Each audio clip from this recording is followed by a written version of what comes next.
Hey everyone, this is Dr. Philip Foster. Welcome to Maximum Change University and our inaugural Success Seminar series.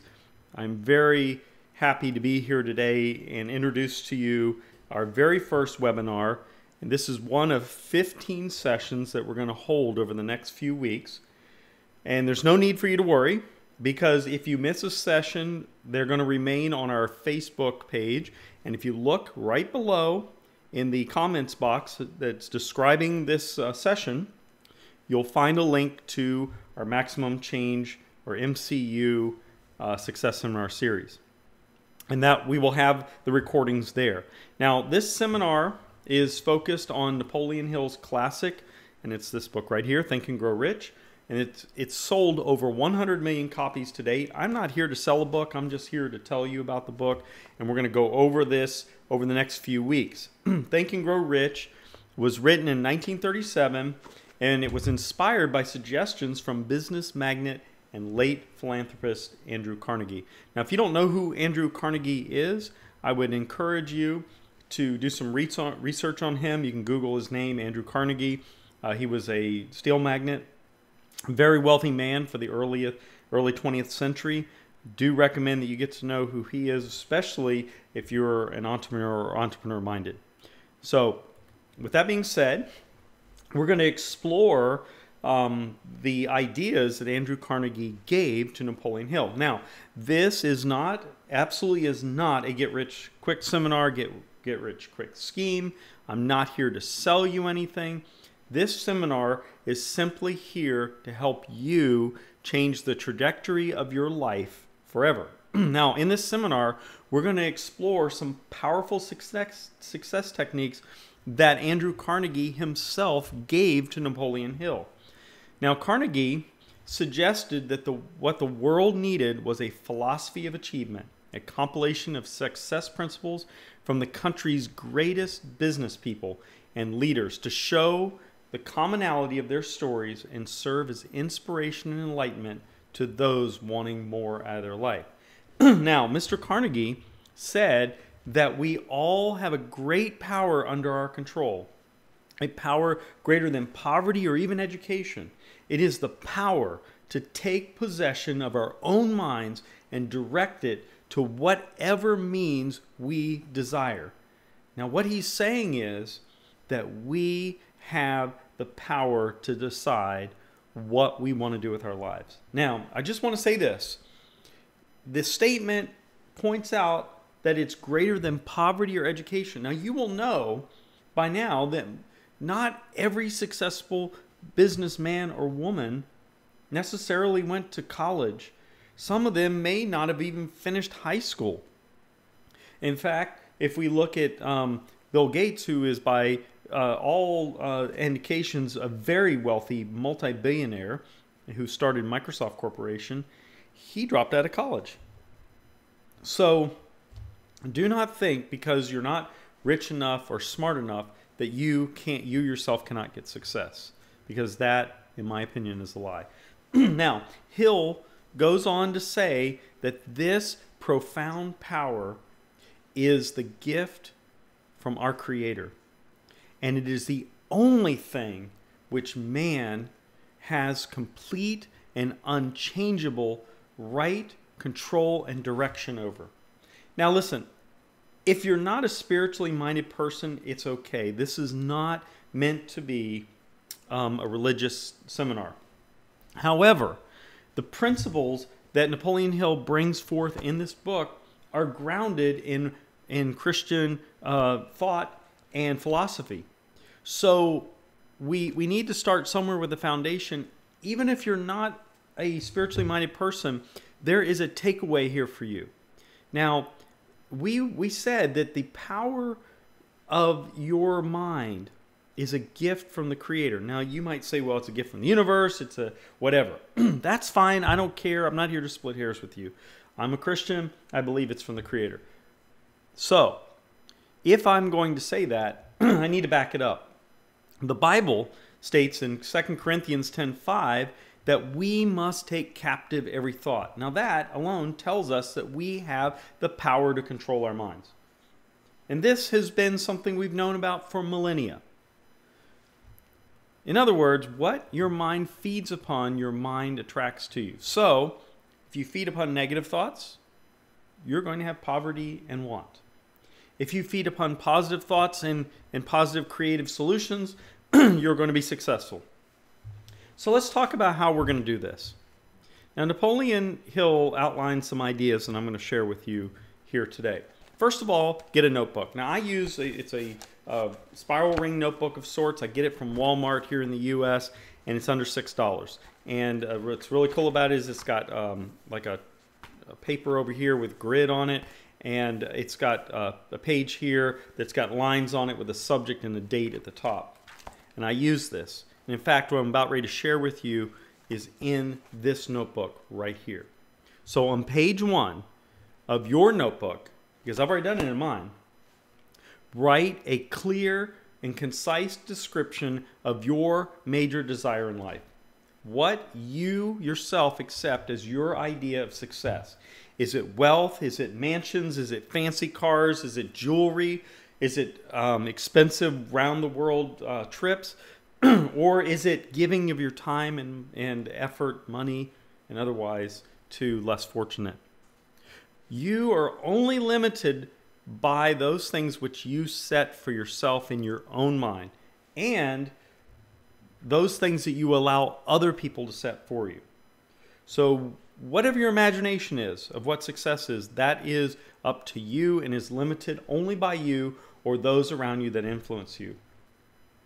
Okay, on page 2 of your notebook, you need to write a clear statement of what you plan to give in return for your desired results of success. So we're saying we want to be successful. We want wealth, let's just say. What are you willing to give? Now, I'm not necessarily meaning you have to give wealth to get wealth, but you need to give back. And so you need to determine right now what it is you're going to do with that success.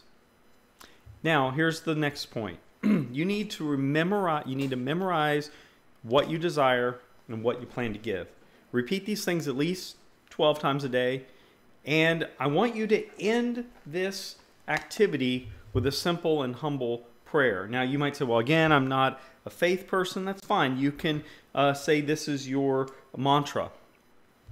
I'm going to give this to you as a prayer, and I'm going to present it in such a way that I'm speaking to God. Now, you might want to do something different. That's fine. This is the foundation of this is an expression of gratitude, and it goes something like this. Heavenly Father, I ask not for more riches, but more wisdom with which to make wiser use of the riches you have given me at birth, consisting in the power to control and direct my mind to whatever means I desire.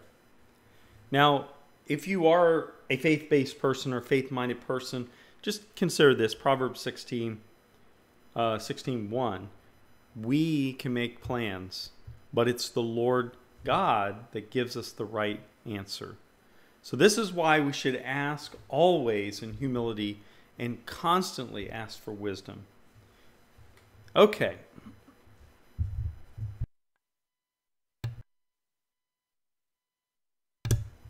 Let's go ahead and jump into chapter 1. And this is the idea that thoughts, what we think, are things. And I want to start off with a poem that comes right from the book. And I'm going to read it this way. If you think you are beaten, you are. If you think you dare not, you don't. If you like to win but you think you can't, it is almost certain you won't. If you think you'll lose, you're lost. For out in the world we find success begins with a fellow's will. It's all in the state of mind. If you think you're outclassed, you are. You've got to think high to rise. You've got to be sure of yourself before you can ever win a prize. Life's a battle. Don't always go to the strongest or fastest man. But sooner or later, the man who wins is the man who thinks he can. It's all in the power of your mind. The key to this seminar is unlocked with this simple thought. Whatever the mind can conceive and believe, the mind can achieve. Now this key opens us to the idea in the first chapter of this book, in which we learn that thoughts are things when mixed with definiteness of purpose, persistence, and a burning desire for the translation into riches and other material things. Now again, I'm not necessarily talking about monetary wealth when I talk about riches, but it is one of the definitions that we will use. Now let's consider the story of Edwin C. Barnes that was in the book. The key characteristic of Barnes was that he was definite in his desire. You see, Barnes wanted to work with Edison, not for him, with him. See the distinction? When he first had the desire to work with Edison, he absolutely had no ability to act on that. In fact, he didn't even know Edison, nor did he even have the money to go visit him. These kind of challenges derail people every day. But for Barnes, the desire was so deep within him that it did not discourage him. Barnes eventually presented himself to Edison at Edison's laboratory, and he announced that he was there to work with Edison. He didn't say, "Mr. Edison, I'm here to work for you." No, he said, "I'm here to work with you, Mr. Edison." And you know what Mr. Edison said of Barnes? He said, when a man really desires a thing so deeply that he's willing to stake his entire future on a single turn of the wheel in order to get it, he is sure to win. Now, even psychologists understand this, and they've said when one is truly ready for something, it outweighs and presents itself in appearance. Barnes was ready for business associations with Edison.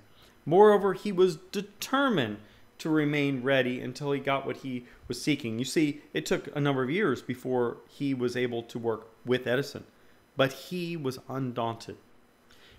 You have to start with this burning desire, that desire to achieve or want something. You have to be able to visualize it, what you want, and how you're going to get it in order to get it. More passionate about that thing than you've ever had before. You have to want it. You have to want it to want it to want it. You have to be more able to make it a reality through the want. Wishing is only passive. I wished I had $1 million. I want $1 million. Desire it and have a burning desire and passion for it. Now, you take a moment. If you're watching this in replay, maybe hit the pause button and ask yourself this very simple question.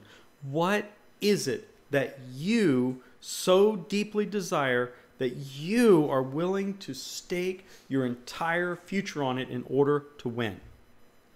Remember to take time to write in your notebook on page 1 a clear description of your major desires in life, what you have accepted as your idea of success.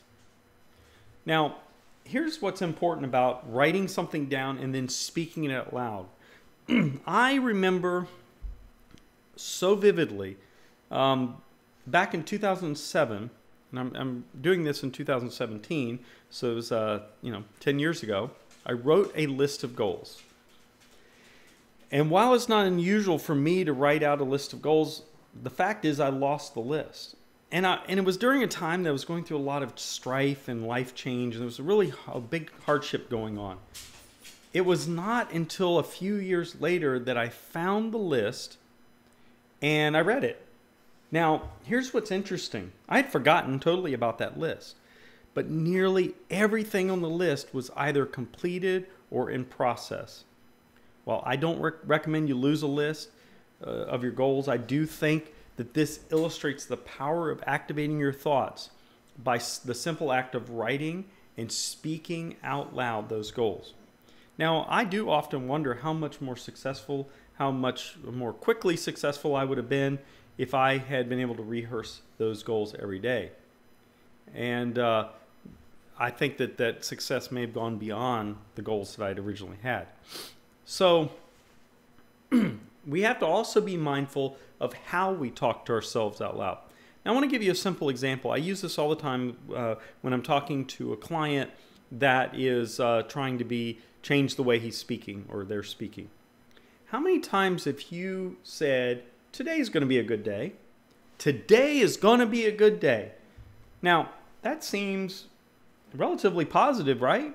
I mean, you've made a decision. You're full of joy and happiness, and you just know that today is going to be a great day. But take a moment and think about what you are saying. Today is going to be a great day. You're telling yourself that at some point in the day, it actually will be good. Now, it might be not until you pull your head tonight, but what you're saying is that at some point, yeah, it's going to be a good day. But what if you told yourself something different? And this is just an example. What if you decided to say, today is a great day? See the difference? Today is going to be, or today is. Be careful of what you say.